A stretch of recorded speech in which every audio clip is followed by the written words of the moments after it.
Hey, everybody, it's Scott Steen with winnersandwhiners.com coming to you with the Hump Day edition of Today in Sports Betting.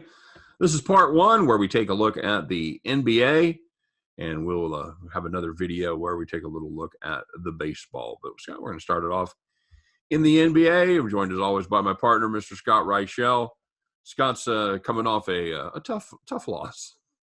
So the NBA is the most frustrating league to bet on, and I don't even think it's close. It's just the injury reports and the pure nonsense that goes on there is just next level. And I know that it's annoying because we have to do the overnights, and I know it's even more annoying for you because you have premium plays, and then if one injury thing happens, then, well, people are kind of screwed, which we have no control over. Right. But Milwaukee, they were -6.5. They were -6. Went to 7.5 like I thought it would. 30 minutes before the game, after shoot around, after everything. By the way, Giannis, who had 47 and 12 the other night on a bad knee. He's just not going to play. Not going to play. And we're just going to see what happens. And Milwaukee was still up 10 with 4 minutes to go, and they lost the game outright. Yep. So it's the third time in the past week I've given out a team on the overnight. I beat a line move by like 2 or 3 points, and then the best player didn't play and the team lost. There's only so much you can actually do as a handicapper, You're right. And you and I were talking, we thought there'd be some funkiness this year with the coronavirus out there, and we thought there'd be some scratches and some things that you couldn't see coming. But this has nothing to do with that. This has been an issue for years. It was mostly, I don't want to say blame the Clippers entirely for it. Doesn't it seem like all happened right after Kawhi started it, like last year? Yeah, no. No, I know it's been around for a while, but I'm saying for star players to randomly sit out games. Yeah, there does seem to be a lot more of it the last couple of years. I don't know if that's selective recall or whether it's really happening. It probably is selective recall, but I just remember him doing it, and that kind of set the train in motion for a lot of stars to take a lot of games off. Yep, you're right. So, hey, speaking of people that we don't know who's going to play, Scott, our first TV game tonight is going to be the Pelicans and the Nets. That normally would be a pretty good game. Probably won't be a good game. And would you want to tell us why? Well, it's also going to lead into a new segment that I wanted to push you to add to the show, whether it's going to be this or the radio show. We want to do a little mini game or a mini segment called Who's Sitting and Who's Playing. That's right. And we're just going to try to guess who's going to play, and we're going to make up random reasons why they're not going to play. And we're going to see what happens, because that's what the NBA is nowadays. And I don't even think am I even exaggerating? I feel like I'm not even stretching it too far. Am I? You're not hitting it too badly. It's not nearly as much of an exaggeration as it should be. I think it's worse because the NBA, I remember a year ago, they started partnering up with sports books. I know that you had DraftKings getting involved with some teams, stuff like that. And as it's become more and more legalized and leagues try to actually embrace it nowadays, didn't they want to charge an integrity fee or something? Yeah. And yet, how are you supposed to charge an integrity fee or anything when you're not even telling us who's playing in the games that you're trying to promote? How do we have, whoever they're partnered with, how do you not have that CEO call up Adam Silver and go, look, dude, this has to stop? You have to do something. Yeah, you have to do something. Will no one think of the poor bettors? I'm just saying. What about the children? If your idea is that you want to promote your business to actually go with or coexist with sports betting, you need some form of transparency, and that just doesn't exist. Because sports betting is such a breeze without these extra challenges. Correct. Oh, man. All right, so, Scott, I'll let you start. Who's playing and who's sitting in the Brooklyn-New Orleans game? So Zion, of course, missed a couple of games there with a finger issue. He played yesterday. Is his finger fine? Probably. But he's going to sleep on the wrong side of the mattress, and he's not going to play in this game. And I think Ingram will randomly come back. So my random calls, I think Ingram plays. I think Zion doesn't. I think Durant is going to play. Yes. About 15 to 20 minutes. And I think Harden's probably going to be at some club. Harden was dressing up as Blackbeard, and he was putting actual matches in his beard. Okay. One of them got a little out of control, singed his chin. So. Is he pillaging? What's that? Is he pillaging like an actual pirate? Oh yes, absolutely. He was out there. He was out there pillaging. You can see Harden pillaging, right? I don't know about that. He might be too busy at the. I don't know if clubs have buffets, but I'm sure they're pretty decent. So I think so. Harden will be out of this one. I think Harden's out guaranteed. Durant will play on a minute restriction. I think Ingram will come back because why not? He has some quota to reach or something. Maybe he just wants to be in Brooklyn. He's on. I think Zion's not going to play because why not? They have to think about the future. They need to rest him. I mean, what is he, 20? I mean, come on. Like, his career's basically over at this point, right? I told you that he's going to be 15 years from now. They're going to, we got to sit Zion out. We got to think about the future. We've only got him signed for 8 more years. 15 years from now, they're going to play him 82 games in a season and say, aren't you glad we rested you when you were 20? See, that's the thing. You keep him with the Pelicans. About 5 years from now, you're playing every game, dude. Pretty much. That party's over. But yeah, that's my guess for the injury report. All right, we got a line on that game. I see Brooklyn minus 10.5. Okay, let's say that we're not insane. Let's say that Zion plays.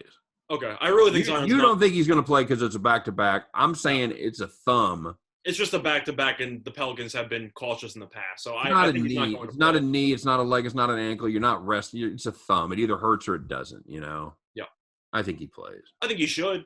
No, I know he should. I think he should. I just don't think he will. But so 10.5 Brooklyn. I'm not. Jesus. I don't know how you touch this game. I'm blindly playing the over. I don't care. That's fair.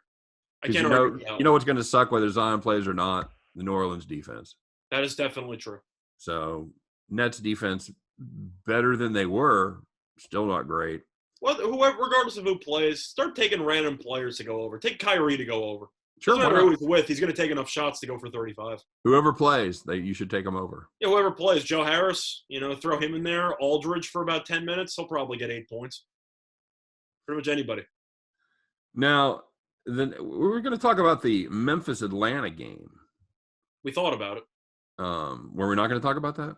I thought we were either going to talk about that or talk about a primetime garbage bowl between the Hornets and the Thunder. There's either one of the two. Oh, that's right. Yeah, okay. Let's talk about that, shall we? I mean, we talked about Pine Bluff and Mississippi Valley State at the end of the year, so I feel like we should probably talk about this. And we got it right, too. We did. We got that right, and we actually have a side and a total in this game. Isn't that crazy? It's the only game. Is that right? It's the only game we have a side and a total on, right? We have that one. We have the Atlanta-Memphis game and the final TV game that we're going to talk about. Oh, we have a side and total on the. Oh, sweet. Yep. Okay. Oh, yeah. So I got FanDuel up now. So,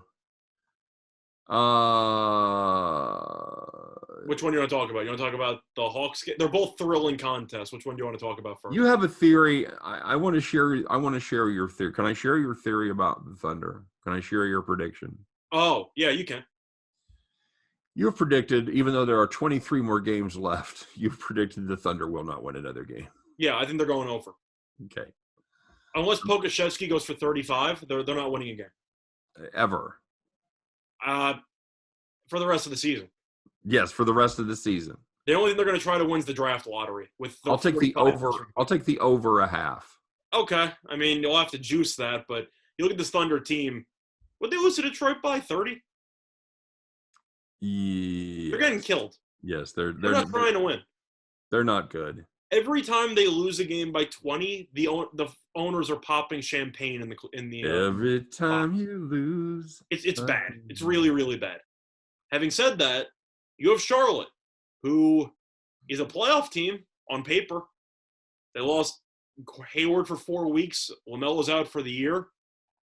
Having said that, I thought about making this a play today, but the NBA has given me such PTSD over the last couple of days that I have to try to figure out if I have the strength for it. But I'm going to go official on it. I know BetOnline has the Hornets at -4.5. I have to take it. Oklahoma City is trying to lose games. Like, Charlotte's in too deep. Charlotte's going to make the play-ins worst case scenario because they're the 4 seed? What are they, the 5 seed right now? 6 seed? They're a playoff team right now, so they're not going to suddenly try. Everybody keeps telling me that that they're a playoff team. Right now, they are. So I'm saying that I don't think they're going to try to tank. They're in too deep, and I think that even though this team isn't very good with the injuries, you still have Graham, you still have Rozier. PJ Washington might arguably be the third best player in the entire game, which is hilariously just comical on how bad these two teams are right now. The Hornets might actually have the 3 best players in this game. How do I not take the Hornets? Yeah, they're solidly fifth in the East. They're Yeah, one game over 500. that's what I'm saying. They're going to make the play-in thing best. I would say they should at least. I think they're going to fall to 11. It would take an Oklahoma City style collapse for them not to make. Correct. So I'll take the Hornets -4.5. I'll make that official. So, just a quick recap of who's out. For Oklahoma City? Muscala is questionable. No, that doesn't matter. Well, I know. I'm just reading the list. Williams left the last game. He's questionable with an ankle. Great. Roby's out. Hall's out. Dort's out. Horford is out for the season. And I love how they list the injuries in parentheses under Horford. It says none. Do you think he needs one of those electric chairs to go up the stairs? Because he's just old, apparently, and he just can't do anything. I don't understand how you just don't do. You know what? I'm just not going to play. Well, we still have to pay. Oh yeah, you still got to pay. I think Horford wants to play. I think they called him into the office and said, "Listen, you're doing a little too well. Like you don't understand the goal here. We're trying to lose. It's like a major league situation. It really is. I want you. No, we've been losing. I want us to finish dead last. That's basically what's happening, and that's the same thing in Major League. They're just they've made a roster that is programmed to probably lose to Baylor. Like it's not good. It's really not good. But I gotta lay it with the Hornets. How does this line not just jump up to like 5.5 or 6? You think people are gonna bet on Oklahoma City? Oklahoma City beat them back in December. Do you care? It's a revenge game for Charlotte. It's a revenge spot. I don't know, man. You're not gonna recognize half the players in that game, and I still like the Hornets.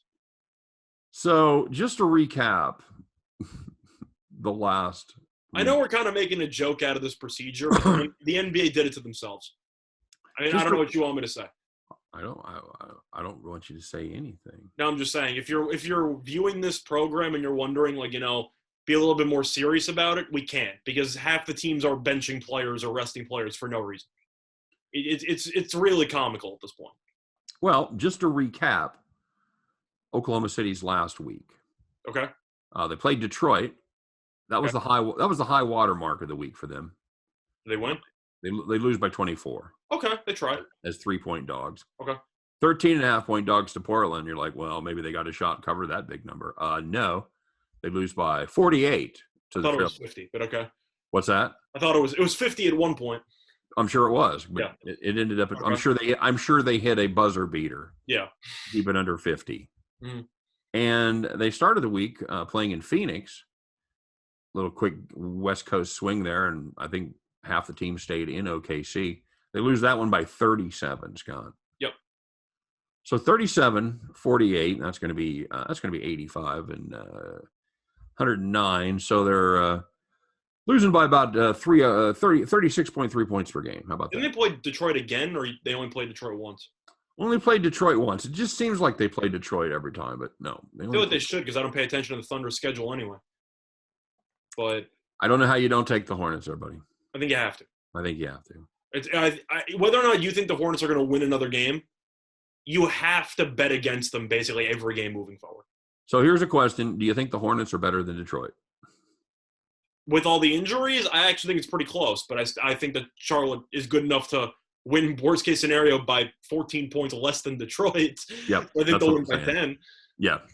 So, I mean, Oklahoma City, how do you not find teams or something? Like, if you're so anti-tanking, don't you have to actually, like, try to enforce something?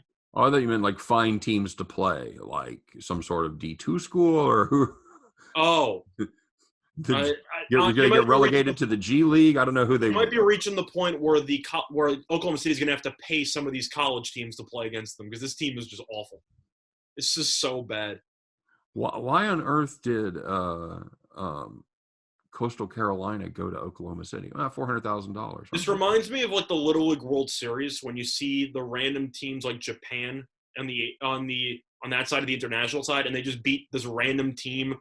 It's not Faroe Island, but it's that idea, and they're up by like 20-2 in the third inning. Yeah, it's like Taiwan versus the Falklands or something. And you're like, why did anyone decide to do this? Like, are we sure that we needed to see this game? Like, if Oklahoma City forfeited the rest of the season, I don't think anybody would mind.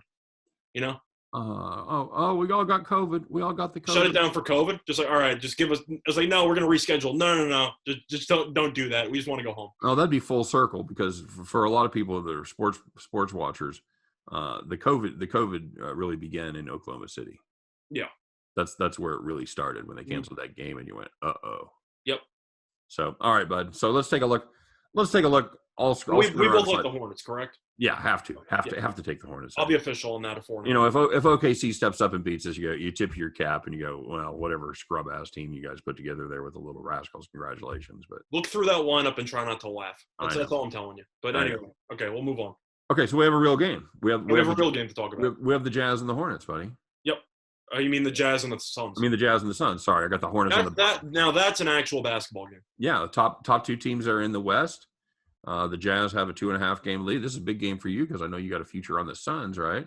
It's huge. I don't exactly remember what the Suns are up right now because the Clippers have played more games.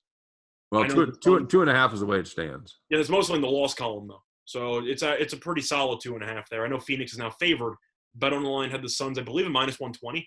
I got them at plus 850. Well, they're up 2 in the loss. They're up 2 in the loss column, 3 in the win column. So yeah, so it's pretty solid. But Clippers won yesterday, so you got to keep pace. Well, the Clippers are and they're back. They're 2.5 back of Phoenix, so they're fading a little bit. They're 4 games back in the loss column. So, yeah. Do you think Utah should be favored here? Because I don't. Where are they playing? They're playing at Phoenix, right? Yeah, they're playing in Phoenix. Utah's laying 2. I don't really get it. No. I know Utah's a very good team. I know that efficiency-wise, this team is nuts. It's also recency bias. I watched them against Dallas, and they were awful. Can we just acknowledge that this team is elite at home and I'd say serviceable on the road? They're not very good on the highway. No, they're 13-13 against the number. They're just 16-10 straight up. So yeah they're 16-10 is fine, but you look at them at home. They're 22-2. Yeah, they're 22-2 at home. I don't know what they are against the number, but I know it's pretty damn good. Yeah, but they're 22-2 straight up. So yeah, they're a different team on the highway, for sure. And meanwhile, Phoenix team, all they do is cover, buddy. 32-17 against the number overall, 17-9 at home. They've tripped on their dick a little bit here the last 5 games, but I didn't even know that was an expression, but sure. As far as never heard that. Never heard that in my life. Well, as far as covering the number goes, they're just 2-3. They are 5-0 straight up. So, I've got to like Phoenix here. I'm gonna hold my nose and lay the 2 points, right? You mean receive the 2 points? I mean, oh, that's right. Yeah. That's right. I'm getting 2. Yeah, you're getting 2, which I don't fully understand. No, I'll take it. I think you can argue that in a neutral, Utah should be favored by about 2. I think, but the fact that it's in Phoenix, I think this should be closer to a pick'em. Well, Phoenix has been a dog 8 times this season. They've covered 6 of them. Yeah, and Utah I watched have a terrible game against Dallas. So obviously, they're playing very good teams for them to be a dog for starters.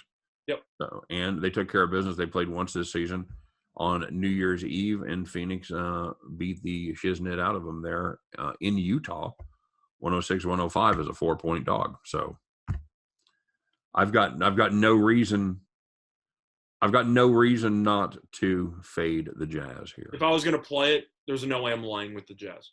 No, I mean I don't care about the game in Dallas. I mean everybody's going to hit a clunker. It happens, but it does speak to a higher pattern, which is they're not nearly as good on the road. That was my point because things didn't play, and that team offensively looked just I can't even say disorganized. They just looked lethargic. They just didn't want to be there. Now their defense is still playing really good. Yep. But the Suns' offense is they beat the hell out of some bad teams. They did. I know that they didn't cover against Houston. That game was randomly close, like I thought it would be, because the Suns against bad teams don't typically cover. Against good teams, they do pretty well. I'd be tempted by the over too. I agree. Yeah, I've got a stronger feeling for the Suns. Give me the Suns +2. Okay. Cool. All right, bud. Well, I know we've made fun and/or taken picks on a lot of the games. Anything else grab your attention? Not particularly. I might have a play that on the NBA. I might not once again. I have one game that I'm looking at, but really depends on how badly the injury report wants to try to make some jokes tomorrow. But No, not really. Kind of just gonna wait and see. There's a lot of horrible matchups tomorrow, buddy. There's a lot of Yes, horrible teams and matchups. T-Wolves, Pacers, that's Wizards, Magic, Hornets, Thunder, and yeah, I guess Wizards Magic. I don't know if Beal's gonna play. Do you know if Beal's gonna play? I don't. no. Who knows? Nobody knows. He cracked his head going in the door. Beal's gonna wake up and stub his toe. He's gonna be out for 4 weeks. Gonna be running to watch Bill Buckner bat. Mm-hmm. Before your time, sorry, buddy. I know who Bill Buckner is. George Brett once like twisted his knee or had some kind of a leg injury running to watch Bill Buckner bat. He slipped and fell. That's fun. So he was out for like a month. Yeah. It's a good story. Yeah, cool story. All right, guys. Hey, that's going to do it for us. As always, we appreciate you watching. And, sometimes we're going to have jokes. And sometimes the schedule ends up being the joke. It doesn't take away from the quality of what we're doing because we still, the picks that we like, we still like them. So don't ever confuse our sometimes lighthearted attitude for not taking it seriously because we're still doing the work only to be disappointed in the last half hour before the game starts. So yep. Anyway, you guys have a great day. I hope every one of those tickets in your pocket turns into cash money back at the window for myself, for Scott Reichel, for all of us over here at the Winners and the Whiners. We appreciate you guys watching today. Don't forget to like, don't forget to subscribe, don't forget to check out Winners and Whiners for all your handicapping needs. You guys stay cool, stay tuned, and we'll see you on the flip side as we do baseball on the next episode of Today in Sports Betting.